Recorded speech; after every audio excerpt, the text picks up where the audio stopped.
Well, I am back on a motorcycle after 5 months to the day since I was in an accident in Mexico that left me with a broken wrist, broken tibia, and a big laceration in my calf. I've been recuperating for the last 5 months. Had a little bit of surgery, and now I'm in physical therapy, trying to get my strength back and my mobility back. Decided today to jump on the horse again here and take it out for a little bit of a ride. See if I can still ride. See if somewhat that I still want to ride too. You know, it is a big mental hit when you get in a motorcycle accident and end up in a hospital. But I've decided I do enjoy riding. I'm not an ultra avid rider. I only ride a few thousand miles a year, but I do enjoy it. And I've been riding for many years, so I would like to continue. But I did learn some lessons getting in an accident in Mexico, so I'm going to have to make some adjustments, and that's what I want to talk about a little bit on this short ride that I'm taking. First of all, what could I have done to have prevented that accident in Mexico, or at least make it so it wasn't quite so harsh? One problem is I was trying to get the motorcycle back to its owner. It's a Royal Enfield Himalayan 400, so it's a small to mid-size adventure motorcycle. And it's not hard to handle, it's not hard to ride, so it really wasn't the fault of the motorcycle, it wasn't the fault of other drivers, other riders, it was my own fault. I was in a rush to get the motorcycle back, primarily because my phone was almost dead. I was having a hard time charging my phone, and it hardly had any juice left, and it had the address and the directions on it, and I was afraid if it went dead, then I'd have a hassle getting the bike back. So I was in a little bit of a hurry, and that's never good on a motorcycle. Secondly, I was going through a roundabout, and the phone was coming loose from the cradle, and I went to grab it. I should have just let it drop. And when I went to grab it, I only had obviously one hand on the motorcycle at that point, and I hit a bump, and it pushed the bike off to the right, off the road, and smacked right into a light pole that was right on the edge of the road. And I hit that pole directly. If I had had two hands on the bike, I probably would have just kept on going. It wouldn't have been a problem. So that was an issue there that I really have to be conscious about, is keeping my hands on the handlebars, let the phone go. It's hard to do, but I should have done that. And then after the crash, what could I have done differently there? Now, because I was in a bit of a hurry, as I said, I had dropped off all my luggage at a friend's house where I was going to spend the night. I was flying back to the United States the next day. And I had left my motorcycle jacket and my gloves there since it was a hot day and I didn't have to go very far to return the motorcycle. I thought I'd be fine. Well, the one time I'm not wearing my jacket and gloves, that's when I get in an accident. Now, I don't think the jacket and gloves would have perhaps helped. The broken wrist was due to me bracing for a fall, and the lacerations that I've had on my leg and the broken tibia happened in the calf side of the leg, not the kneecap side. So there wasn't much protection there anyhow. And I was wearing motorcycle pants, so they probably helped a bit, but really didn't help from the gash or the broken leg.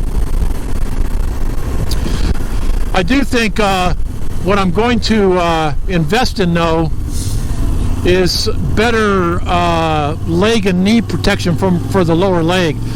Maybe not a knee brace, but some other kind of knee protection that's, especially because my knees are injured now, something better than just the pads that are on the pants. And there's a lot of them out there. I've done a little bit of research. I haven't decided what to buy yet, though. But I am going to buy some additional beefier protection for the lower part of my leg. And as far as riding solo, I'm probably going to continue to ride solo in the United States. I'll try to ride with small groups if it's the right crowd.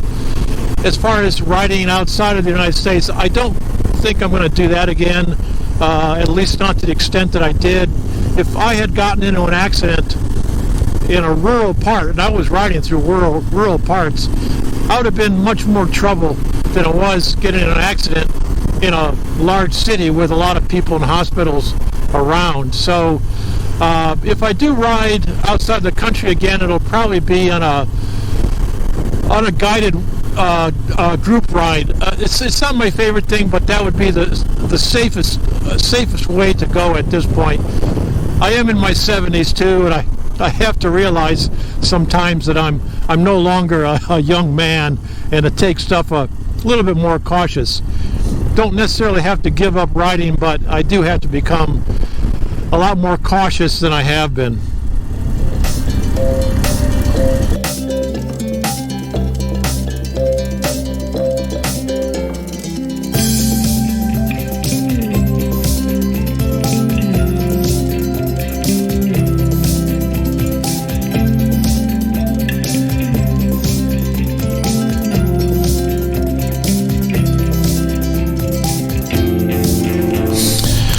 So it's a lot of fun riding my Yamaha Tenere 700.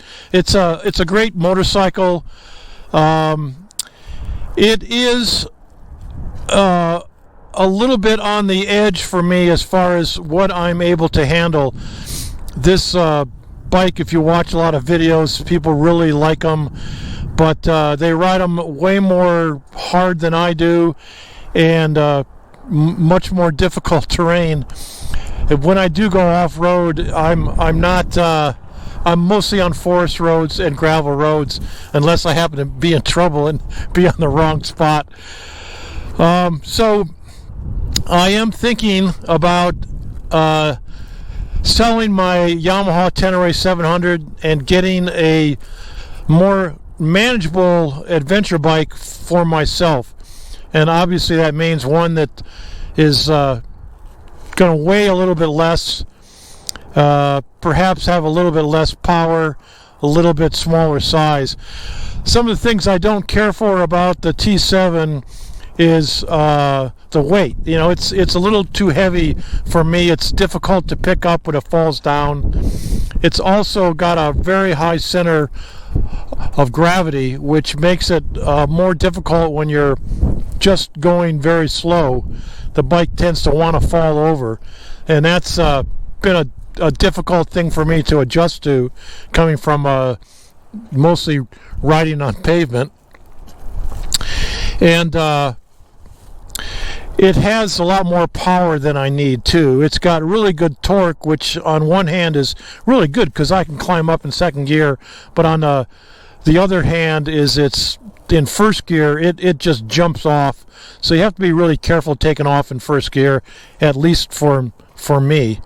So I am looking at some other bikes, especially after my accident, you know, realizing that I don't have the youth and the power and the strength with me at this point, being a senior citizen, and that there are probably other bikes that'll suit my needs for the type of riding and traveling that I do. So that'll come up in a future video, but just wanted to let my viewers know that the T7's probably going to get sold sometime this year. But I will replace it.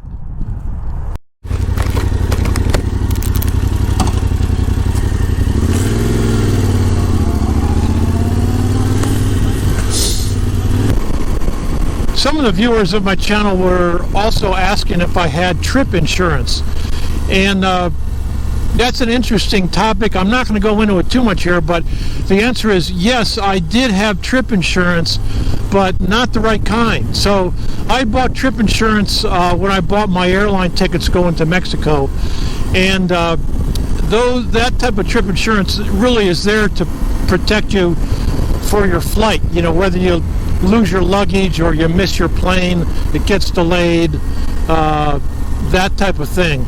But it doesn't really cover for an entire trip, at least not the kind that I bought. So I had to pay all my medical expenses out of pocket. I've got Medicare coverage, but that only works in the United States and in our United States territories like Puerto Rico and Guam.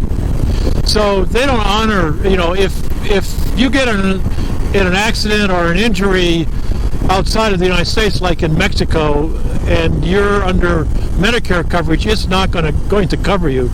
So I ended up having to pay cash for almost all of my medical expenses. So I learned a little more to pay a little more attention to travel insurance. Next time I travel, I'm going to do more research, get some insurance that will cover all the medical care that I think that I may need, that will pay direct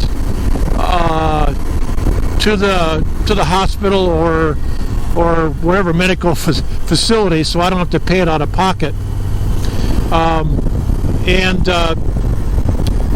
I may put another video later on about what my research found, but just in general, I think it's very good to have extra travel insurance when you do travel, especially if you're going to do like I did and ride a motorcycle. It's learned my lesson there too. Well, it's really nice to be out on the bike here. I really hate to think about selling the T7 because I've had a good time with it over the last couple of years. But you know, after riding a bike like the Himalayan, or I rode a G650 GS about a year or so ago also, and some other bikes that are less intimidating than the T7, I've decided that those bikes will serve my purpose. I don't intend to ride a bike from Alaska down to Argentina or do some really gnarly, you know, PDRs, and most of my riding is day riding with a little bit of off-road riding. I'll do some 1 or 2 nighters. I enjoy doing that. So I think the T7 is a bit overkill for some of what I'm looking for.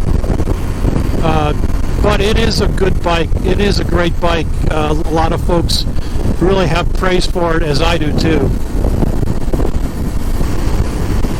Well, I'm enjoying the ride. I hope you enjoyed this video of my first ride back, 5 months since my accident. If you did enjoy this video, give me a thumbs up. Subscribe, hit the notify button too, and I will see you next time on one of my senior moments.